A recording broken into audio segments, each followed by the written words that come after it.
Dicen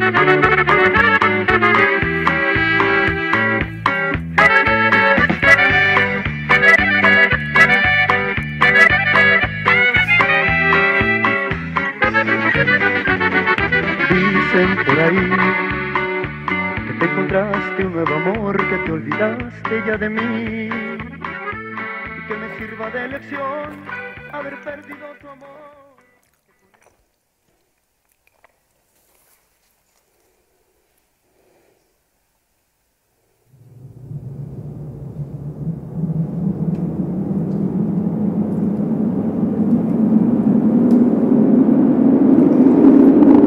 An unmanned vehicle is about to meet its fate. The ground control platform is suddenly locked up, causing the plane's engine to shut down. On loss of its engine, the drone attempts to conserve power by shutting off its electrical systems.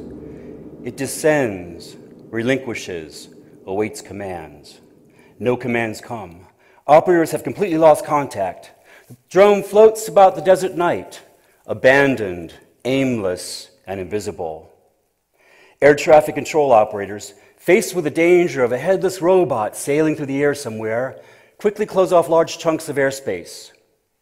The out-of-control and powerless drone then dives into an area of upscale homes just north of the US-Mexico border. Residents of the neighborhood, sleeping quietly amid the sounds of the night, are abruptly awakened by the plane's colliding might. As it slams into the backyard of a large house, the renegade, precision-driven machine readily disrupts the suburban dream. As it lay tangled in the desert scrub brush and softly blowing sand, neighbors run to their phones. Their lights come on, they run outside their homes. The drone diminishes, but everything around it amplifies. Its connecting capabilities have been disabled, but new connectivities arise. Phones are styled, conversations started, explanations set into motion. The routines of the neighborhood are destabilized, but new gatherings are catalyzed, new actors summoned. A twisted geometry of spilt forms and unmasked roles, of networks sought and broken, the drone now offers itself a salvage and continuation.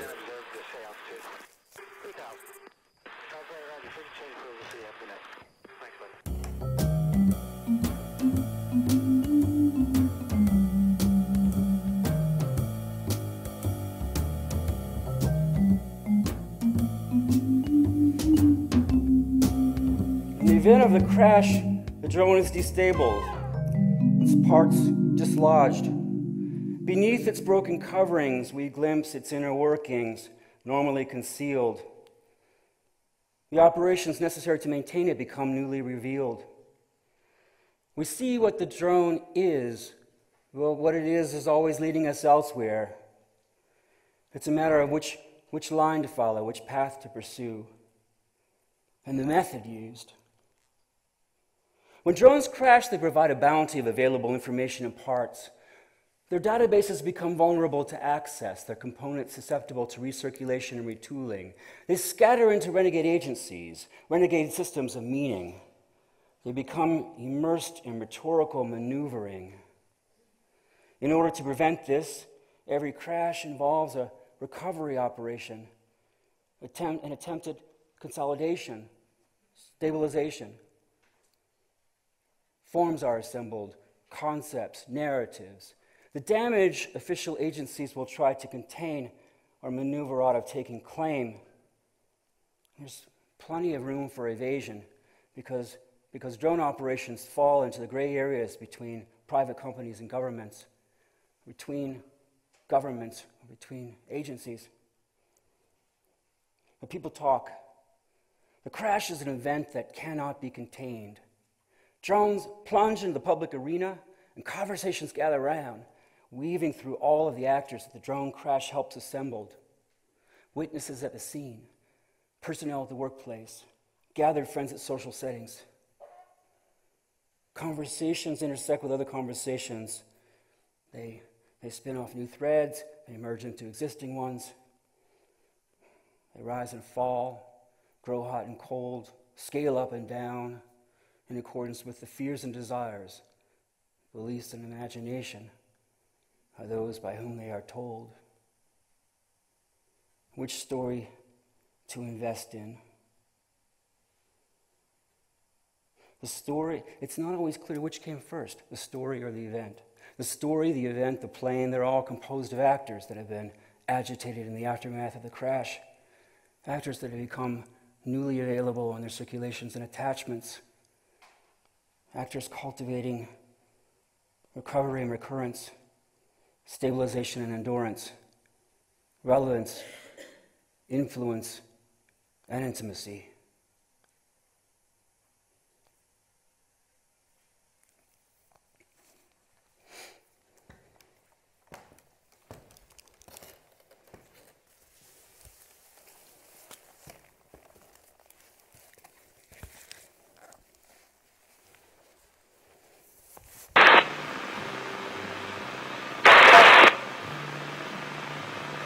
Wings 339, chase by frequency 135.15.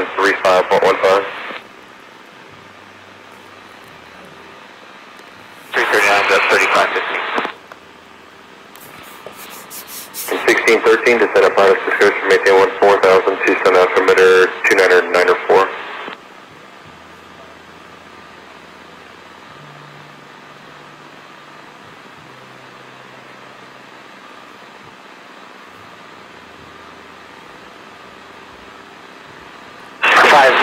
CR5 right, identity observed the say altitude. 3,000. 5 right, roger, 50 change approval, we'll see you after next. Thanks, bud. I listen for stories, status Leadville. updates. I listen for tales of the drone's fate. News channels, bars, websites, truck stops, forums. I follow leads for drone sightings along the borderlands, hoping to find a crash. Last week there was one, reported just over the state line, deep in the Chihuahuan desert. I was right near where my own plane once crashed. I survived, but my co-pilot didn't. They say the fault was not my own, that it was in the machine, not in me. I don't want to believe it, but I think it was somewhere else.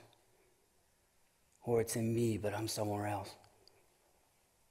So, anyway, well, I raced to this crash site. By the time I got there, nothing.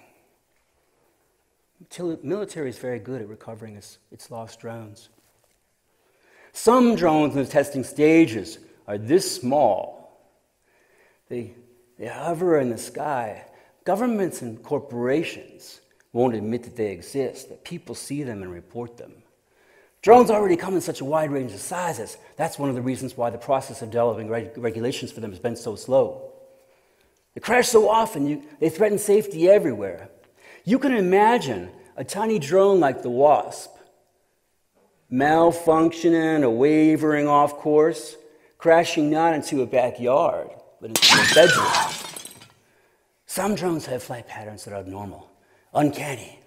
They hover in the sky and then just vanish, like quivering projections of our unease, the monsters we try but cannot banish. Some reports of drone sightings become legends, drone crash lore.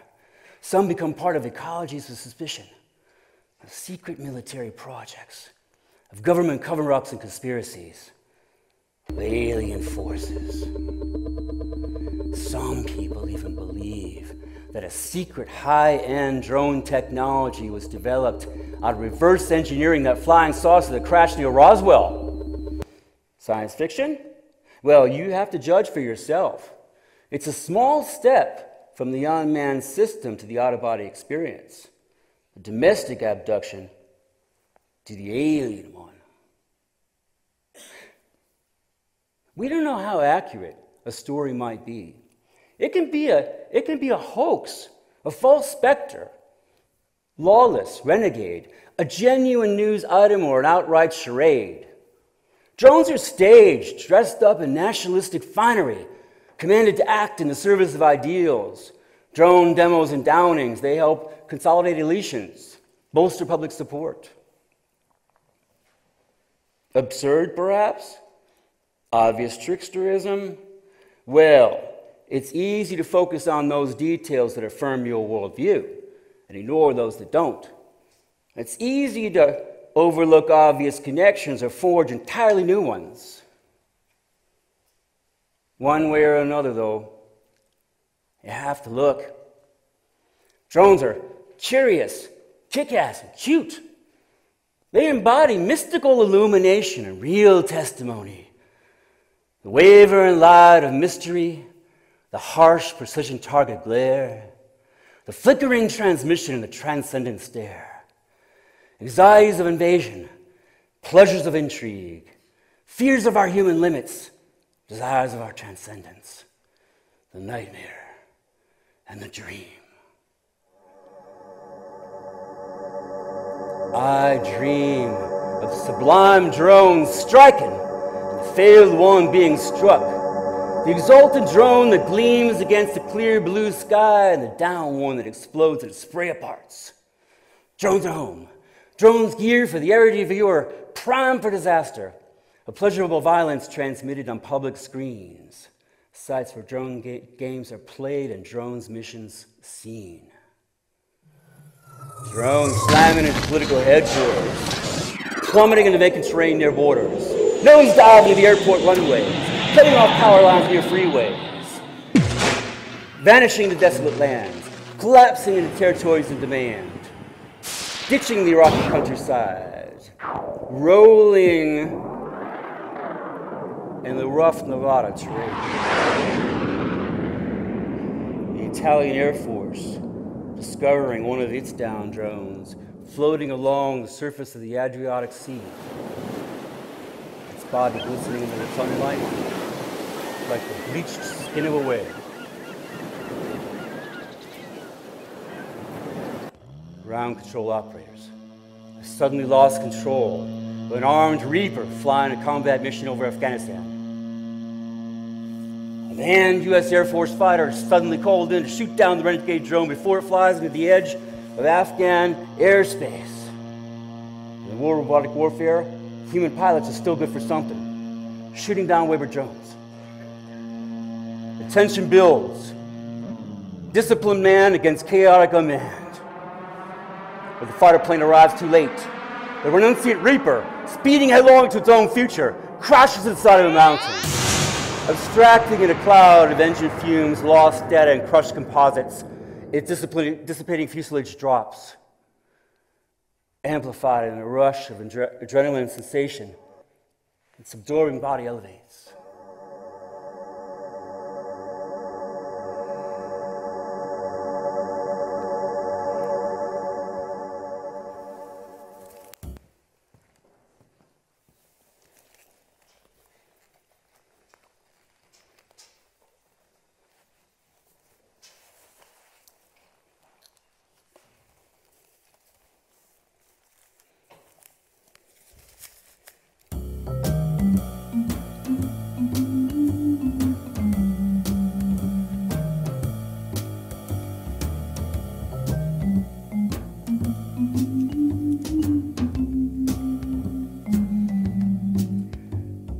I'm piloting an investigation, conducting a recovery operation.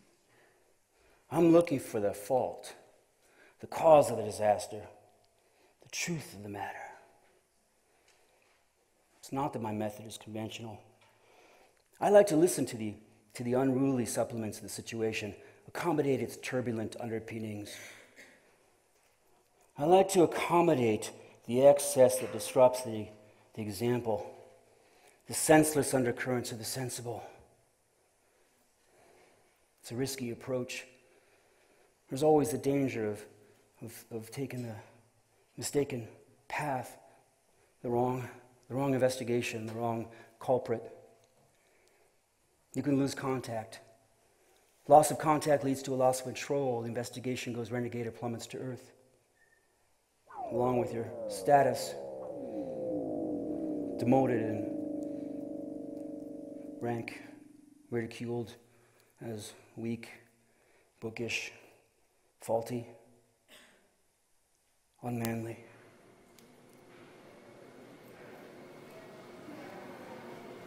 This pilot at some point lost control. A loss of control that's likely due to a loss of contact with the plane. Loss of contact, loss of control. The plane goes renegade or plummets to Earth. Loss of contact, control can result from many things. It can result from a systems failure, software glitch, mechanical malfunction, coordination mistake. Bad weather. The drone can be cut off by an atmospheric disturbance. Bad weather can bring it down. Human error can always be blamed. Depends on how far down you want to go. Even algorithms are results of human decisions. There are multiple scales and locations in which the fault could occur. Multiple places from which the drone could have been undone. I'll need to zero in on one. Hopefully it's the right one, and I'll prove myself.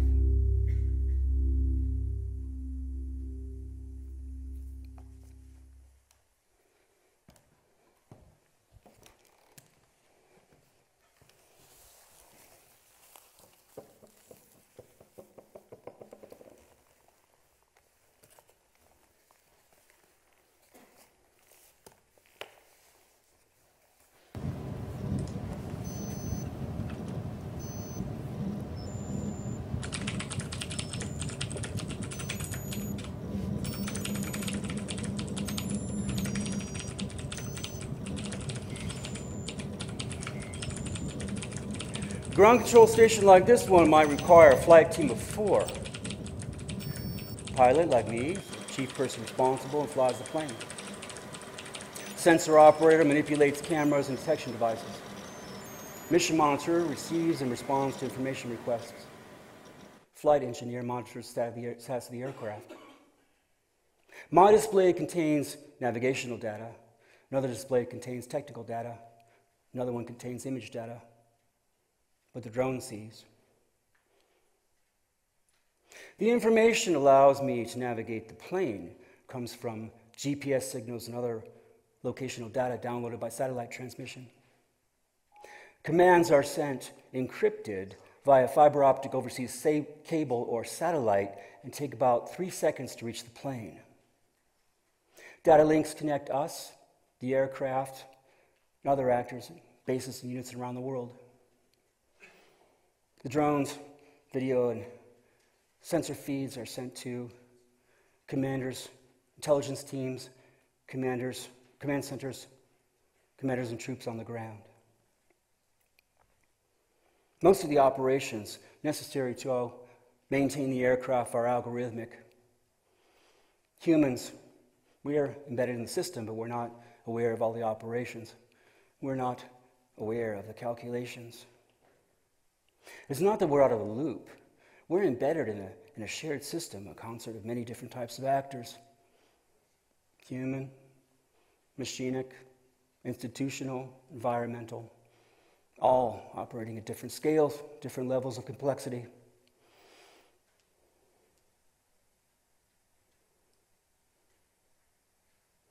Somehow, through it all, the parts remain stable. The connections are cleared, the transmissions enabled. Something emerges that works, adequately does the job, unless or until something goes wrong. In the distributed networks of the unmanned system, intelligence migrates into unlikely shared sources, even those things that were formerly thought to be inert. Dynamic reorganizations happen. Reorganizations of skills, priorities, divisions of labor. You might see agency embodied in discrete form, but that's not fully the way it is. I am here, but all of the piloting functions are not embodied in me. They're part of me, and so partly, I am somewhere else. The piloting function, in both its distribution and embeddedness, it's important to see. The features and functions of piloting distributed across and embodied in new clusters of agency, bodies bound and unbound. The unmanned system doesn't replace us. It reorganizes the capacities of warfare. It's threatening and even sometimes violent. The reorganizations don't always align with the categories that have defined previous generations. They don't always align with the embodied ideals of the past. The hero, the wandering knight, the noble warrior. In order to be an adequate player of the game, an actor has to realize when the rules and positions are changed. You have to attune to the shifting codes, energies, and priorities of the situation. Listen to what it's telling you. The drone is a figure for a reorganization of the capacities of man. Listen to what it's telling you, even though you may not like what it says.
I'm a member of the American Buddies Border Patrol. Most of us used to work in the military and security industries. We're an NGO, non-government organization. We assist the Border Patrol in the detection and apprehension of illegal immigrants. We provide a valuable public service. We just began flying our own drones along the border. Yeah, these drones are the wave of the future. There are many advantages. Drones are not hampered by the limitations of humans. They can easily take on jobs that are dirty, dangerous, or dull. They can stay aloft and hover and persist on targets much longer than piloted aircraft at far less cost.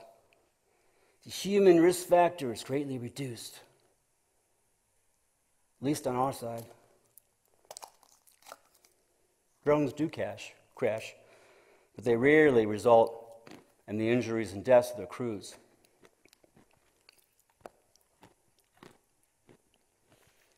Our drones act as force multipliers, adding to the limited capabilities of the Border Patrol and patrolling the entire border stretch. Yep, these drones are pretty damn good. The electrical optical sensors on a drone like the Global Hawk can identify a small object, this one in my hand, from a distance of 40,000 feet. Drones can survey tens of thousands of square miles a day. They've helped intercept thousands of pounds of illegal immigrants and drugs.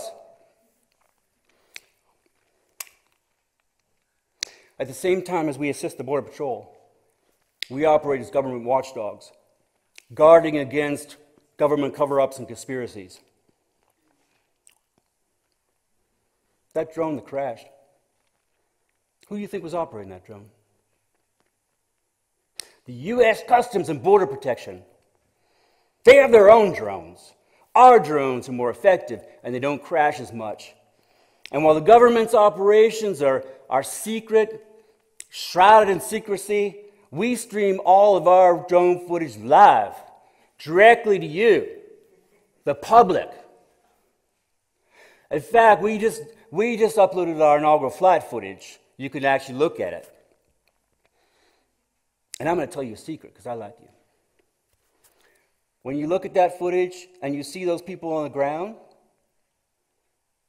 those are not real Mexicans. They're us, the buddies. For our inaugural flight, we needed to ensure that our drone proved its effectivity in spotting actual living border crossers, and we couldn't depend on real ones to be there at the right time. So, members of our organization, the buddies, we dressed up as Mexicans and we went down there. We crossed over. We became ourselves illegal border crossers.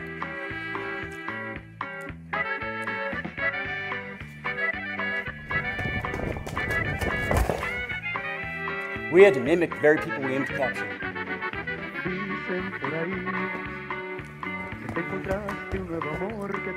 We had to pass the pursuit. We became alien.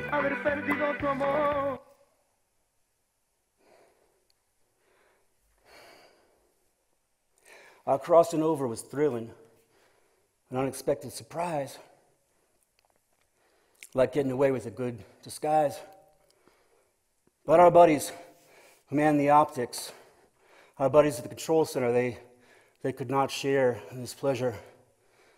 Secure as they were in their platforms of mastery, we were displaying the targets, displaying as targets, but we were them.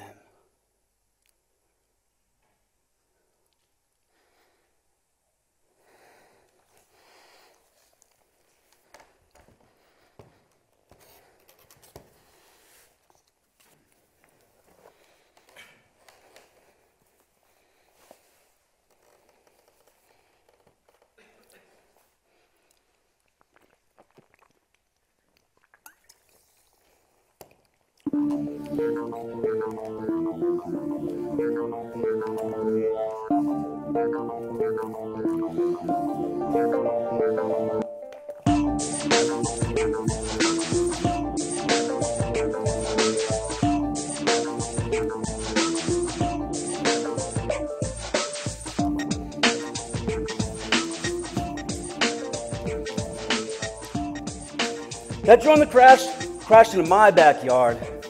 My dad was mad. He was going to call the Department of Homeland Security and tell them off, but he didn't want to seem like he's soft on national security, so he backed down.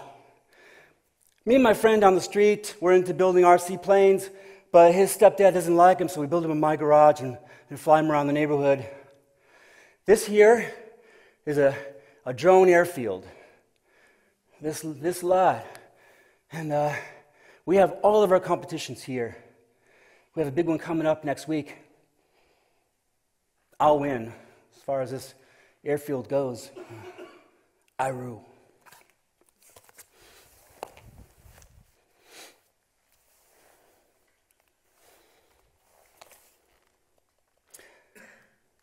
I can control my drone with my phone.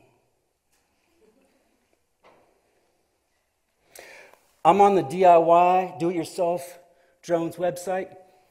The stats from all of our flights are archived there. Mine are all ranked high, of course. In fact, I need a new profile pic.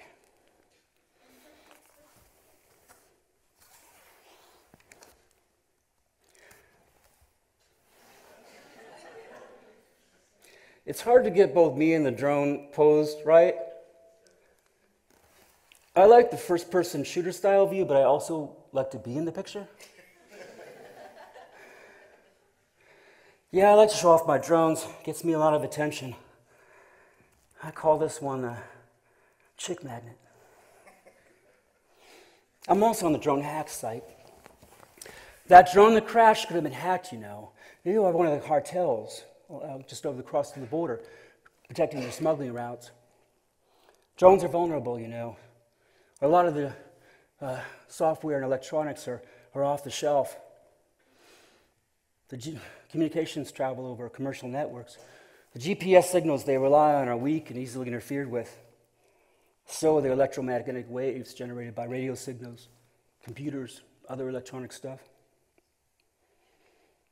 Some jam signals have caused engines to shut down. Some jam signals have come from mysterious sources that have never been identified.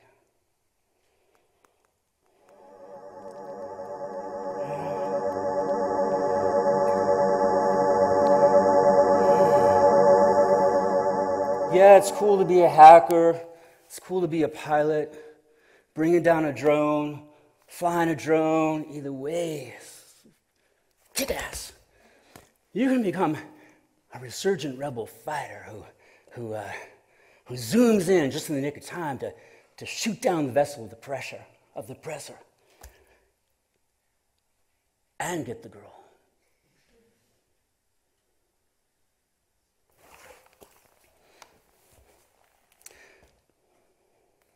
It's not that I'm an advocate of crime. Most important for me is to act honorably, to fight for what I think is right, something I believe in, something I feel is worth defending. I'm not sure what that is, though, but I'd defend it if I knew. I'd defend it if my honor was at stake. I'd do it for my girl if she hadn't left me.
I remember when I was a kid with a big imagination.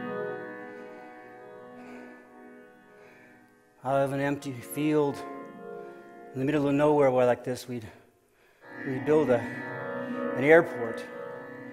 No pavement, no infrastructure. Out of an empty field in the middle of nowhere, our planes soar the earth.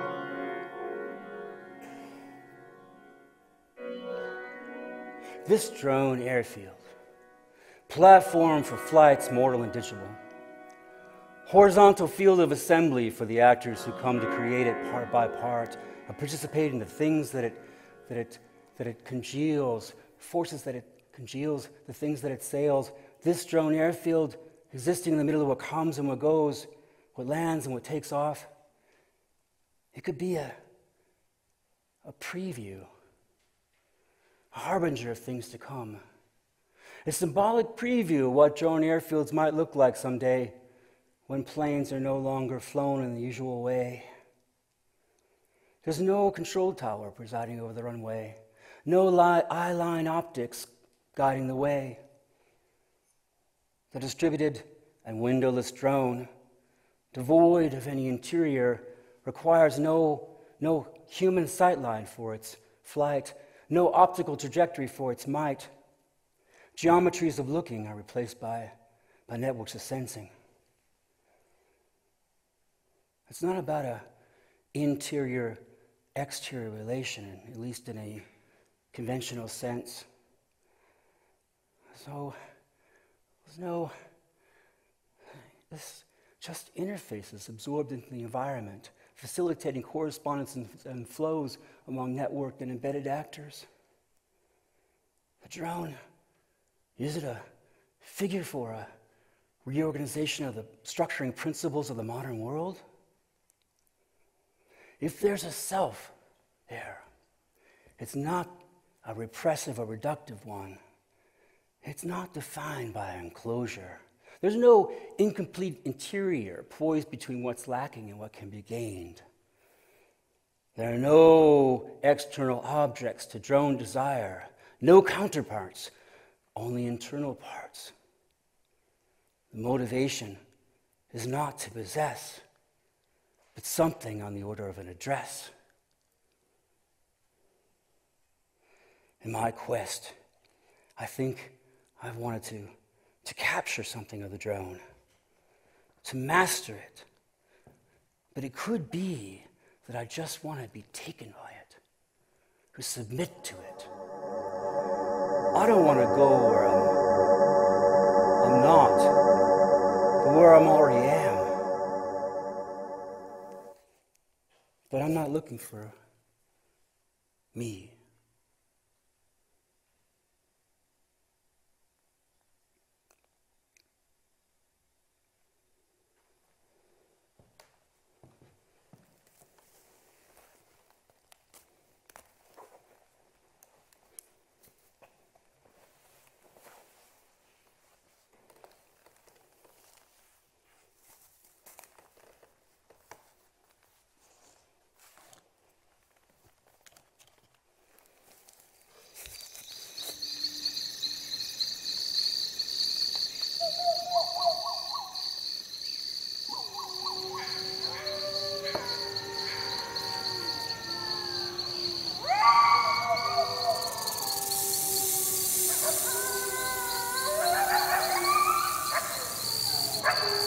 There's no denying the fact of this hole in the ground. The site tells the real story. The crash occurred here, in this backyard. Its impact was marked on this yard, in a very specific spot on the earth, just over the border with Mexico, a stretch of border along which drones by both countries are flown. Their economies are only seen when they go down. Drones plunge into a public arena that would otherwise not be recognized. The border barricade is visible, the surveillance apparatus less so, but aerial policing goes largely undetected unless it hits the home. In the expanding global economy of drone operations, domestic space is the new frontier. Law enforcement, border policing, search and rescue, geological surveying, pipeline monitoring, flood mapping, traffic controlling, signal jamming. All kinds of actors enter the scene. Some conventional state and corporate, some not, some opponents, some proponents, all operating in various degrees of legitimacy and visibility.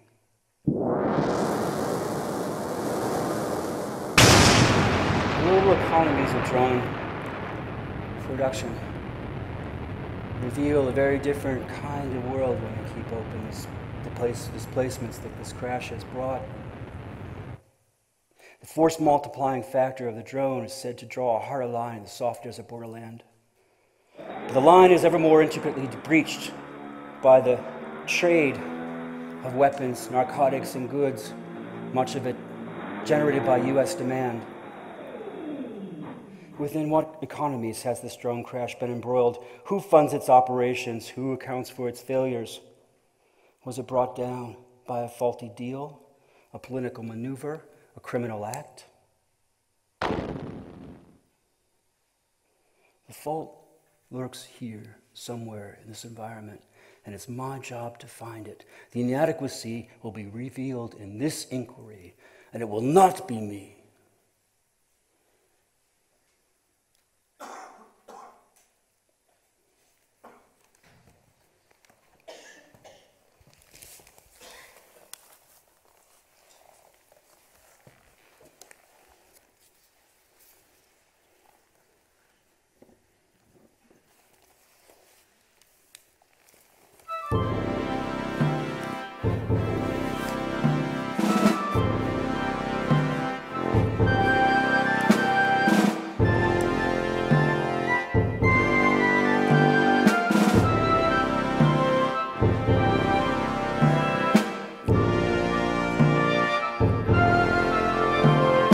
Our number one manning problem in the Air Force is manning our unmanned platforms.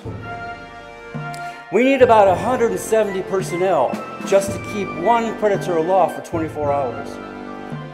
A Global Hawk requires 300 personnel.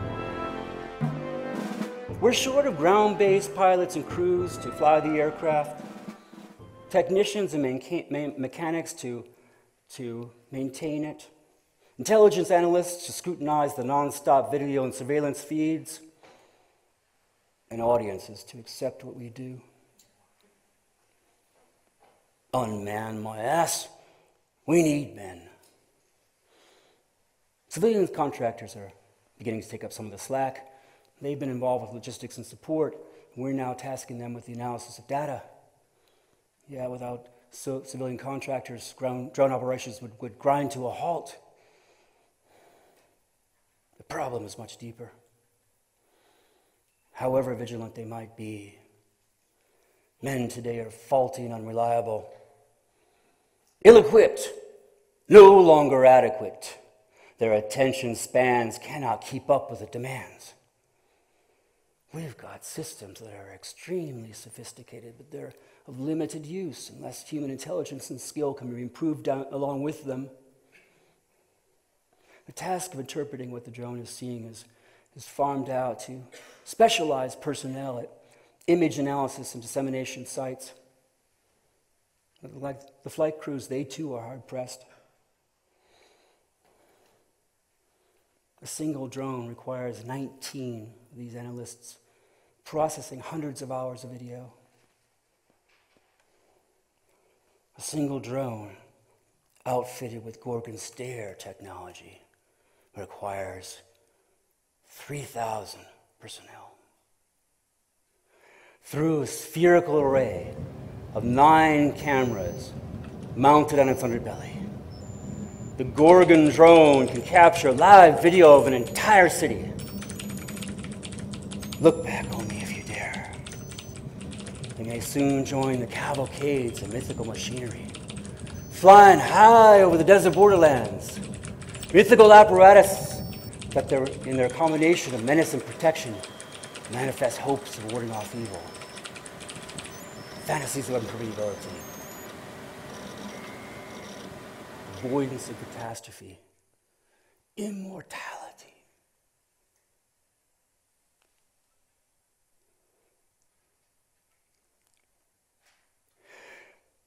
Personnel required to interpret what the drone is seeing sit inside cavernous rooms, filtering vast streams of data. They're staring for hours at end of their monitors, trying to discern the single telling deviance in the normalized flow. Armed with the skill of detecting data, extracting data from image flows and information arrays, they attempt to organize that data into patterns from which extrapolations can be made. Databases, activated to search algorithms, become the primary repository of knowledge. History, a backlog of replayable events. Human personnel share the drone's perceptual and analytical functions, its sensing, processing, and actuating functions. We don't want to get rid of them. We want to lessen the demand made on them. We want to increase the overall intelligence of the system with a minimum degree of direct human involvement and a higher degree of precision. We're now pursuing comprehensive mission handling systems that allow drones to fly and conduct target searches autonomously. They reduce the risk of human distraction and error, as well as communication requirements between the plane and the ground. These systems incorporate cognitive architectures and machine learning capabilities. The parameters for the recognition algorithms need not be set in advance. The software learns from experience, internally adapting to perceived changes in the environment, detecting and classifying activity that had not even been previously defined or anticipated.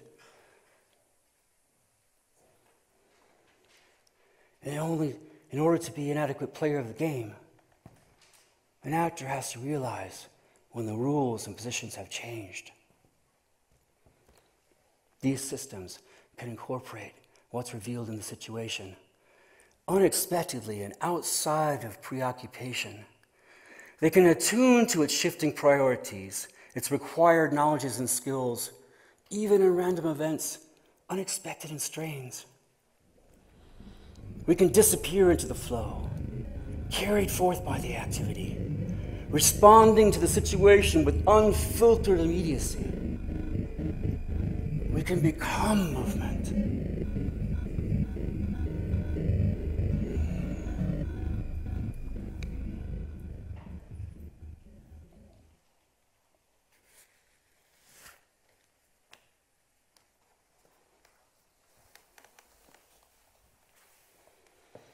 Thank you.